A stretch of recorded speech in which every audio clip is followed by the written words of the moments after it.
Hey everyone, this is the Geeky Panda here on the Geeky Panda Blog. We're providing you guys with another video commentary. Halo 4 Ricochet footage, of course, because of the new DLC package. But I'm going to be talking about Episode 3 on Heroes of Cosplay.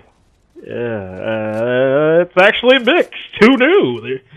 In this episode, it was more mixed reaction to me than negative reaction like the past two episodes. Now I'm going to start off with the bad stuff, and then I'm going to roll out with the good stuff that it pulled off. Now in this episode, we hit it off with four of the cosplayers instead of like the whole crew.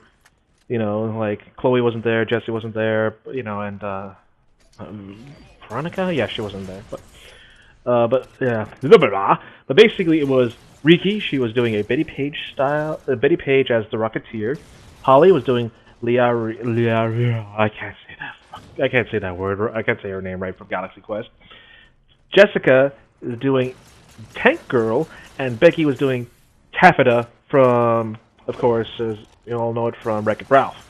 Yaya took the back seat basically because she had to in the episode she had to attend an anime convention in Denmark, but they showed the process of her becoming a top premium quality action figure, and I thought it was like it's basically it's self promotion in like the very cheesy sense, because it's like, oh, I am the queen of cosplay.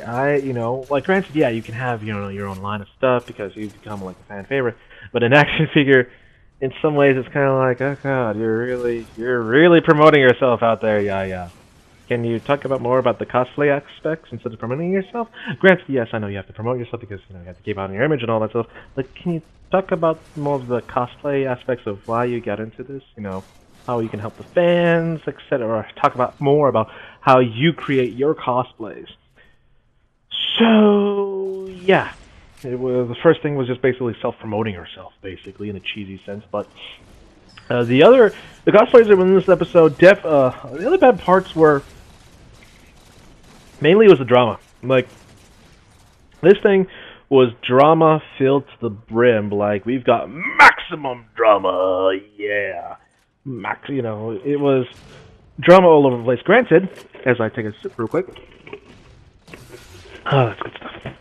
Now, granted, this was, I'm not saying that cosplay is a drama-free thing when you're trying to create your cosplay. It's not. You will experience drama. In the competitive sense, with them doing it some of them 3 days before the convention, I have to admit, yeah, I would be that crazy too. Yeah, there would be that much drama, but seriously, they concentrated on more drama than the creations side of it, because I would really like it to show more on the creations of the cosplay, how they created it. Granted, they gave out some good tips, good pointers, some key things that they were doing. Like, Becky, for her Taffeta cosplay, her prop is basically her vehicle that she was driving around in Wreck-It Ralph. So they're showing them how they were building this car that she can wear to hopefully win the competition. Riki, the Rocketeer cosplay, definitely had some great moments in like creating it. With the with the iconic jetpack and then the iconic helmet. I mean the iconic helmet mask thing. Overall, you know what I'm talking about. Jessica, Tank Girl, that was an interesting one. I'm not gonna lie, Tank Girl doing the bald look, definitely with the bald hair, is definitely. I don't know. I do see Tank Girl cosplays normally with the helmet or other variations of it, but never the bald. So definitely gotta give her pointers. Holly though, the Liaria, I can't say that right, from Galaxy Quest. It's a simple cosplay, but her alien prop definitely definitely made things interesting. But again, I understand simplicity has its own, rewards, but at the same time, you wanna for these competitions, you wanna bring out your A game, bring out, I think she was better off doing something else. But again, it's what she wanted to do. It's something that is not only what we like personally, but what we can show off as far as the skill level goes. So again, it was basically more drama than cosplay, I would have to say. Just to unjust and justly showed. But the good part about it is that it was definitely like it kind of was balancing out a bit, because I did the last two episodes to me personally is more negative than positive. This episode was just it was very mixed. But mixed, in this sense, mixed is better than, negative. Because I have to admit, I was kind of like, I was kind of rooting on all the, all four cosplayers to be like, hey, it's like, get this done! I admit I am starting to like the show, but again, it's still a very mixed reaction here because Yaya just did like she just self-promoted herself big time in a very cheesy way. And I understand, again, I understand if Yaya, if you're seeing this video, again, I understand because you have a high status bar to fill, but it's kind of like, you could say, yeah, I'm doing this thing here, just making a thing, but did it have to take up that much? Just saying, everyone has the right to their own opinion. Yeah, I'm not saying who won the competition. I'm not saying who won. You gotta watch that for yourself because it was at MegaCon. But what I am saying is that it's definitely a fan favorite to me, so watch out. Now, the next episode will be featured at MatsuriCon, and Anime Matsuri, and